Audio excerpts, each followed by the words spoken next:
It has always been interesting to me, how people go out of their minds and then recover again.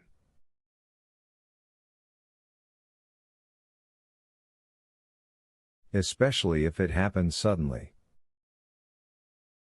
Isn't it true? Isn't it true?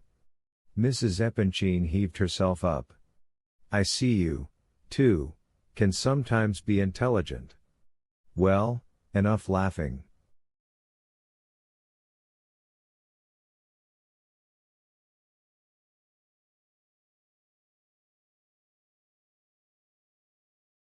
You stopped, I believe, at nature in Switzerland, Prince.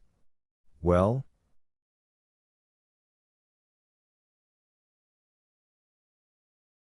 We came to Lucerne, and I was taken across the lake. I felt how good it was, but I also felt terribly oppressed, said the prince.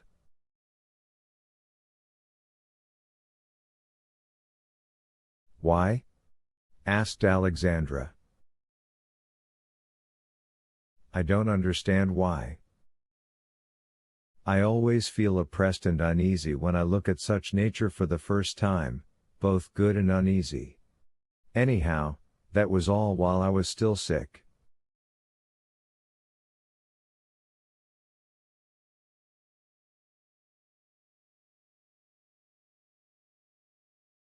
Ah, no, I've always wanted very much to see it, said Adelida.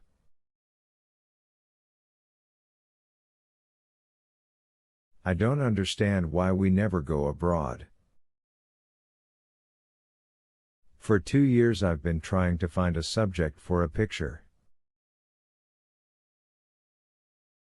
East and South have long since been portrayed. 22 Find me a subject for a picture, Prince.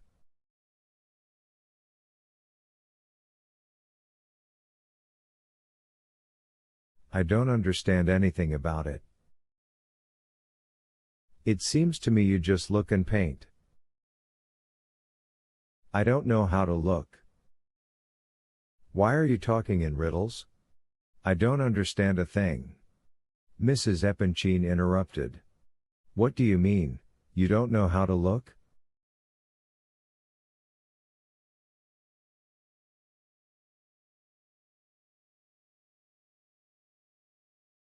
You have eyes, so look.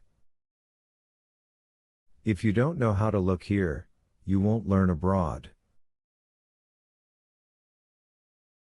Better tell us how you looked yourself, Prince. Yes, that would be better, Adelida added. The prince did learn to look abroad. I don't know. My health simply improved there, I don't know if I learned to look.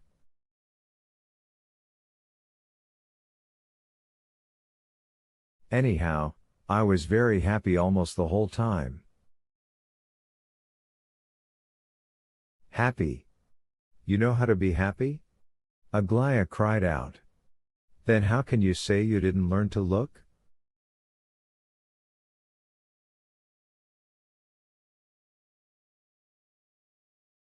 You should teach us. Teach us, please, Adelida laughed. I can't teach you anything, the prince was laughing, too. I spent almost all my time abroad living in a Swiss village. Occasionally I went somewhere not far away. What can I teach you?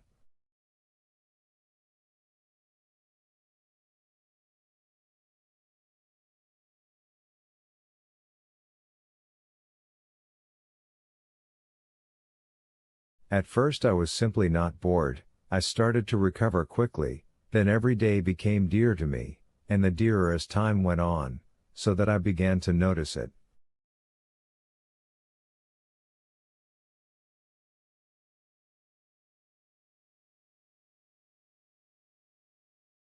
I went to bed very content, and got up happier still.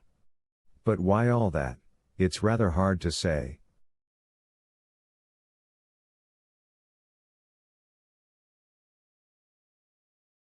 So you didn't want to go anywhere? You had no urge to go anywhere?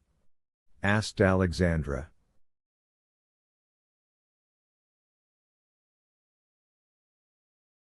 At first, at the very first, yes, I did have an urge, and I would fall into great restlessness.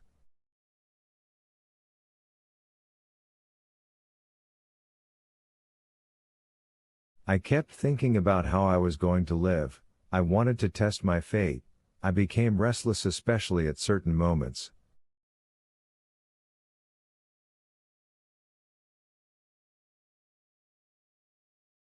You know, there are such moments, especially in solitude. We had a waterfall there, not a big one. It fell from high up the mountain in a very thin thread, almost perpendicular, white, noisy, foamy.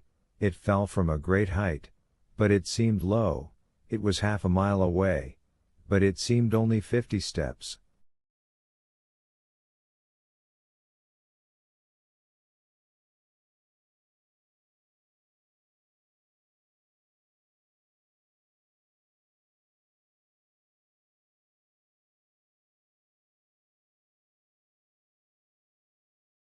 I liked listening to the noise of it at night, and at those moments I'd sometimes get very restless.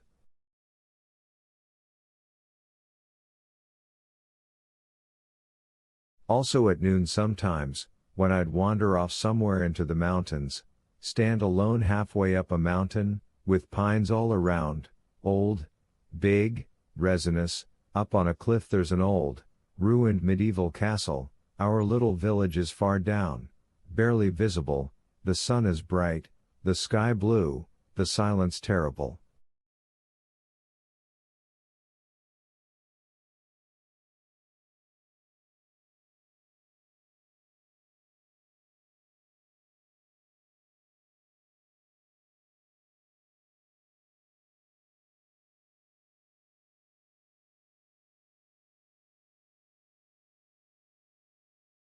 Then there would come a call to go somewhere, and it always seemed to me that if I walked straight ahead, and kept on for a long, long time, and went beyond that line where sky and earth meet, the whole answer would be there, and at once I'd see a new life, 1,000 times stronger and noisier than ours. I kept dreaming of a big city like Naples, where it was all palaces, noise, clatter, life. I dreamed about all kinds of things.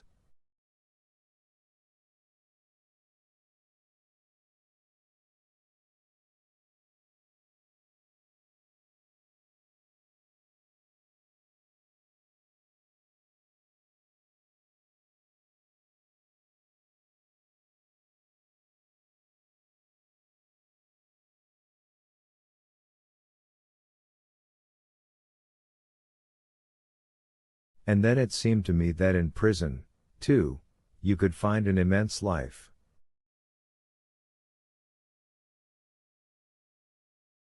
That last praiseworthy thought I read in my reader when I was 12 years old, said Aglaya.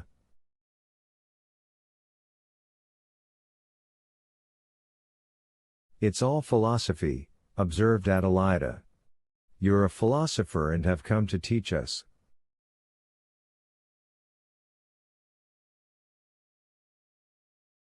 Maybe you're even right, the prince smiled. Perhaps I really am a philosopher, and, who knows, maybe I actually do have a thought of teaching. It may be so, truly it may.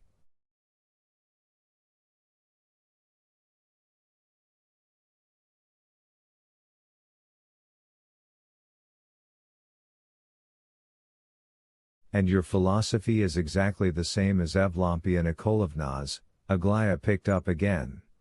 She's an official's wife, a widow. She calls on us, a sort of sponger.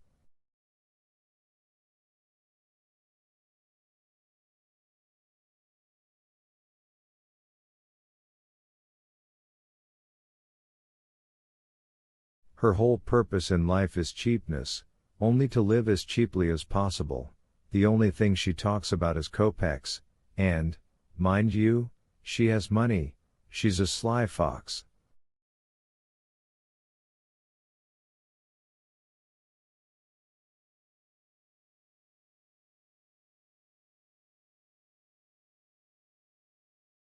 Your immense life in prison is exactly the same, and maybe also your 4-year happiness in the village, for which you sold your city of Naples, and not without profit, it seems, though it was only a matter of kopecks.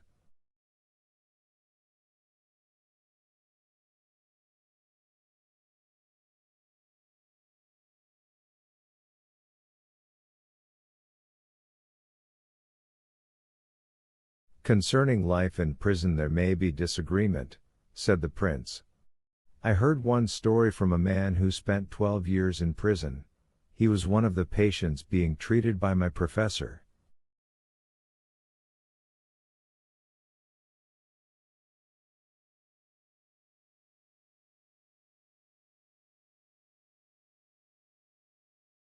He had fits, he was sometimes restless, wept, and once even tried to kill himself.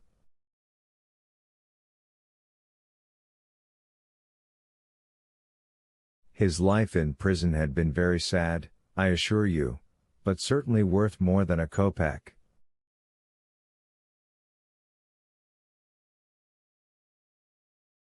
And the only acquaintances he had were a spider and a little tree that had grown up under his window. But I'd better tell you about another encounter I had last year with a certain man.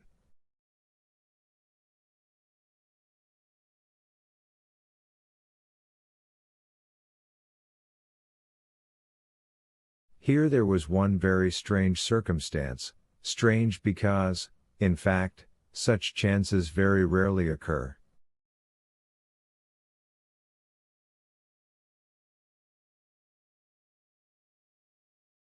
This man had once been led to a scaffold, along with others, and a sentence of death by firing squad was read out to him, for a political crime.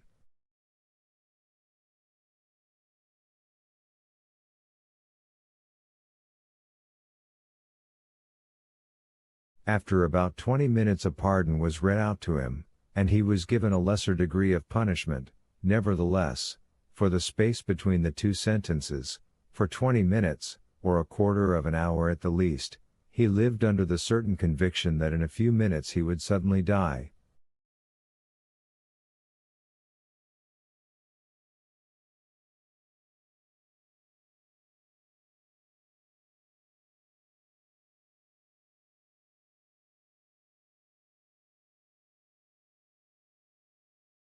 I wanted terribly much to listen when he sometimes recalled his impressions of it, and several times I began questioning him further.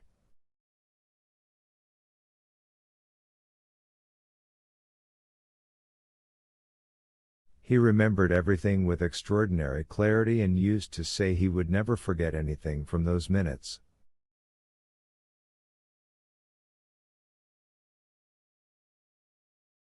About 20 paces from the scaffold, around which people and soldiers were standing, 3 posts had been dug into the ground, since there were several criminals.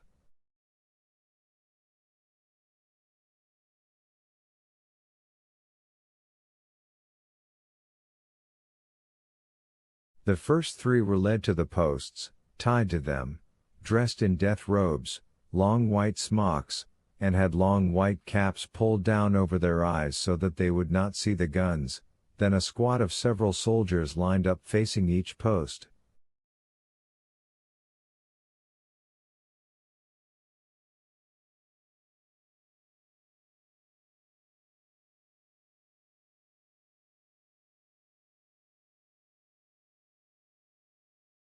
My acquaintance was 8th in line, which meant he would go to the posts in the 3rd round.